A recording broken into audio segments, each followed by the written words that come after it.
I'm Elizabeth at A Literary Princess, and today I am doing New England summer reading recommendations. So I got this idea from Swearingen, who did a bookish summer in the Bayou video full of books that were Southern Gothic. So I was like, oh, I want to do like a regional summer book recommendation video. And of course, I am from New England, so born in Massachusetts, lived there most of my life, moved to New Hampshire. So, go Red Sox. Not gonna wear that through this whole thing though. All right, so these are books that are set in New England that I think would be great summer reads. All right, so first up, it would not be a New England book recommendation list if we did not have Stephen King. Stephen King, of course, lives in Maine and mainly writes about Maine. So this first one by him, because there is more than one on here, is The Girl Who Loved Tom Gordon. So this is about a young girl who is hiking with her parents, or no, just her mother and her brother, and she wanders off the trail and she ultimately gets lost in the woods. So this is very much not Stephen King's usual horror. There's debatably a supernatural element, but really there's not so much. It's more in the girl's mind. The fear comes from this idea of being lost in the woods. This is character against nature at its finest. And the girl who's Trisha, she has her Walkman and she's listening to broadcasts of the Boston Red Sox playing. So it's very New England. I loved this. I thought it was fantastic, but it's kind of terrifying, the idea of being lost and alone in the woods when you're this tiny child, because I don't think she's particularly old. Yeah, she's 9. Like, that's terrifying. Oh my God, but it's a great summer read, especially if you're out in the New England woods, maybe if you're an avid hiker. My dad is actually on the Appalachian Mountain Trail right now. He started at the end of February down in Georgia. He's in New Hampshire now. So, kind of thinking of him when I picked this. Although luckily he is not a 9-year-old girl that has no idea how to navigate woods. All right, so next up, so this one I actually usually use as a Halloween recommendation for October, but I think it works equally well for the summer, even though I always thought it took place in the summer, but then I opened the first page, it was late April. I'm like, oh, I mean, depending on New England weather, that could be summer. You never know. You never know here. This is We Have Always Lived in the Castle by Shirley Jackson. This is a Gothic novel that deals with our narrator, Mary Cat, who lives in a house with her sister Constance and their disabled uncle, and the rest of their family died to arsenic poisoning. And everybody thinks that Constance did it, but she was acquitted. So, Mary Cat is out in nature a lot during this. She does a lot of walking out in the woods. She likes to bury things. She nails things to trees. She's a strange little thing.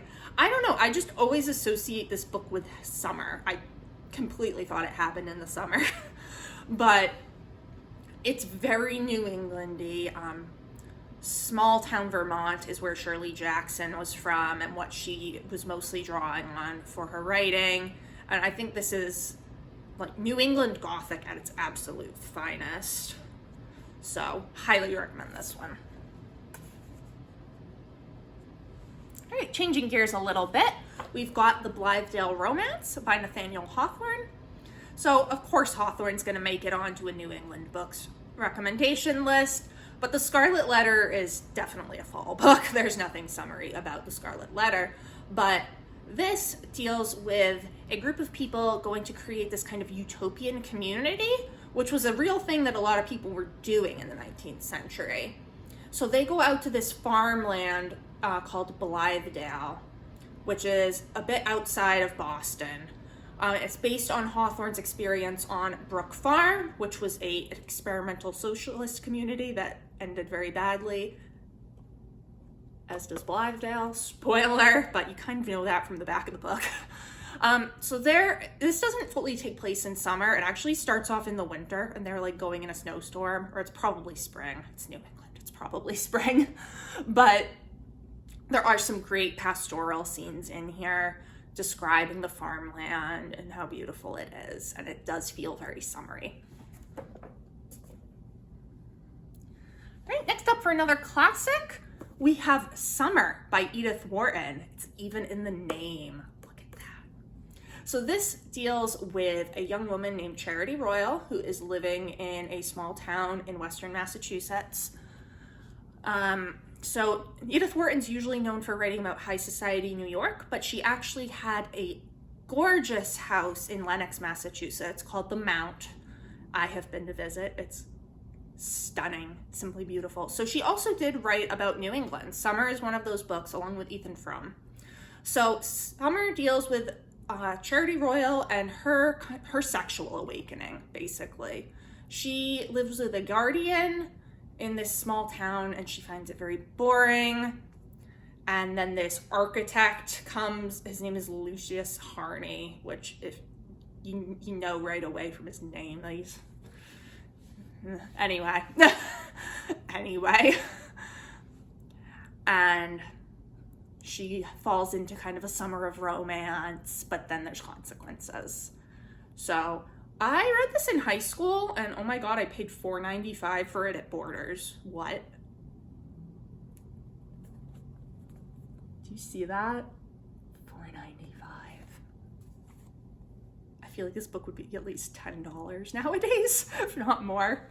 Anyway, I read this in high school. I actually didn't really like it, but I have come to like Edith Wharton now, and I do want to give it a try again. And I knew it had to be on this list because, I mean, it's named Summer.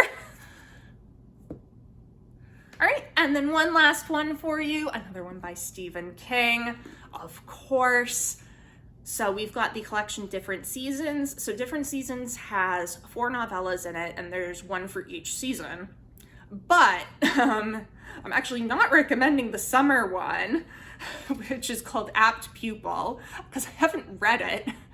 I am recommending the one that's considered the fall story, Fall from Innocence. It's The Body. So this is the basis for the movie Stand By Me. And even though it's considered the fall story, it takes place the weekend of Labor Day, which, I'm sorry, is summer. It's still summer. There's no denying that. It's definitely still a summer thing. But it's summer. It's like the last of summer, the end of summer, and therefore the end of their innocence, because they're 12-year-old boys becoming adults, and they're going off to see this dead body that's been out in the woods, thinking that A, that's going to be cool to see a dead body, and then B, thinking that they will be heroes for finding this missing kid. But things happen. They grow up a lot in it, or at least the main characters, Gordy and Chris, do. They're friends. That's debatable, but I adore this book. It's one of my favorites ever, and the quintessential summer read for me. I have great memories of just sitting out in my yard in the sun in the summer reading it. All right, so those are my New England summer book recommendations. What ones have you read? What would you suggest? What books from your regional area would you consider best reads for summer? It's been great chatting with you all. I will see you soon. Bye.